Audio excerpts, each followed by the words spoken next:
All right, let's look farther ahead now. And boy, are we lucky. I don't know, a whole lot of lucky people have gotten together here. And this thing is going to go up between the U.S. and Bermuda. Now, obviously, in Bermuda, it's closer. They are going to have to watch it. They're also on the stronger side of the storm. But look at this. They've got up to 150. Now, slowly weakening, but growing in size. Remember, the cone is not about the size of the storm. It's about where the center is. As you go farther in time, there's more uncertainty. But this is just the center point. The storm will get much larger in size as it goes. So you have a very large hurricane out in here. So it'll be likely that Bermuda is going to feel the effects. Whether they get the worst of it, it would have to go way to the right side of the cone for that to happen. Here you go, the close-up look, and you can see the winds coming down 120, 110. But what's happening here is that the energy is being spread out into a bigger storm. Yes, the top winds are not as high, but this is really moving water. This is putting a tremendous amount of energy over a large area in the ocean. This entire part of the western Atlantic here is going to be disrupted by this storm.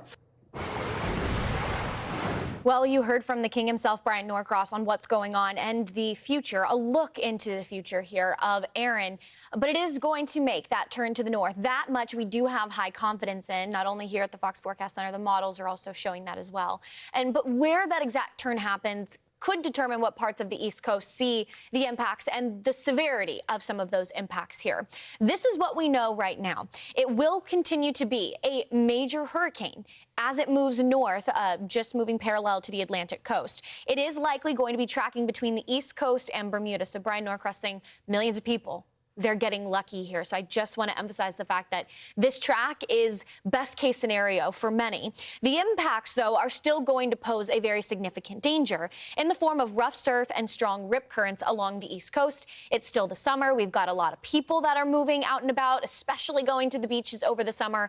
And this will be the storm that could create those dangerous rip currents, especially for little ones who don't know how to swim very well just yet.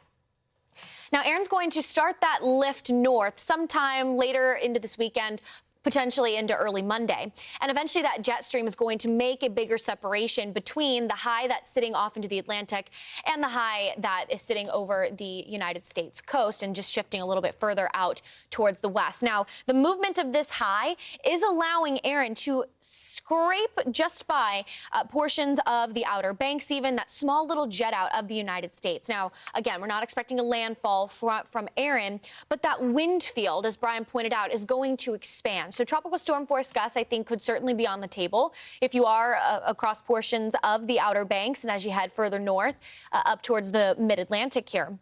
By Wednesday morning, this is what we're looking at. The outflow winds from Erin begin to expand. We have a relatively low wind shear, yes. We do have some hostile winds as it moves to the north, which will help save some folks, let's say on Long Island, as we head later on into this week. There is a lot of moisture here for Erin to continue to work with, especially because it already is such a formidable system right now. It can maintain that moisture transport within itself, and not a lot of dry air that is around it is going to really get itself worked in. Now, for the immediate future, I'd say for the next 4 days worth of Erin's lifespan, it's going to be sitting in the very warm waters just off of the Atlantic coast. And it's also going to be working its way up through the Gulf Stream as it starts to shift even further out towards the northeast. So the warm water is definitely going to be working for this storm. Eventually, it is going to get picked up by the jet stream, and that would effectively shear it out and save a lot of the folks across the northeast in terms of some of the worst impacts that could be felt. There is some model discrepancy on the time frame of this. And again, when it starts to make that turn to the north, could have some bigger implications, especially if you live across areas of the Outer Banks. So this is by Wednesday. So if you live across the mid-Atlantic or up into the northeast, you really need to stay focused on the smaller trends in Erin's forecast over the next couple of days.